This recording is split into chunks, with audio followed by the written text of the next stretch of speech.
ডিভিসির ছাড়া জলে জলমগ্ন দক্ষিণবঙ্গের একাধিক এলাকা প্লাবিত। ঘাটাল, পাঁশকুড়া সহ পশ্চিম মেদিনীপুর, হাওড়া, হুগলির বিস্তীর্ণ এলাকা।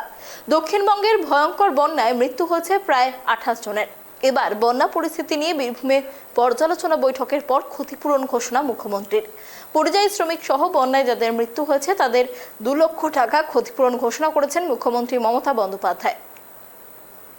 আমি যেটা বলেছি সেটা হচ্ছে পরিযায়ী শ্রমিক মধ্যপ্রদেশ থেকে হত্যা করে পাঠিয়ে দিচ্ছে ডেড বডি বাংলায়, রাজস্থান থেকে হত্যা করে পাঠিয়ে দিচ্ছে ডেড বডি বাংলায়, উত্তরপ্রদেশ থেকে হত্যা করে ডেড বডি পাঠিয়ে দিচ্ছে বাংলায়।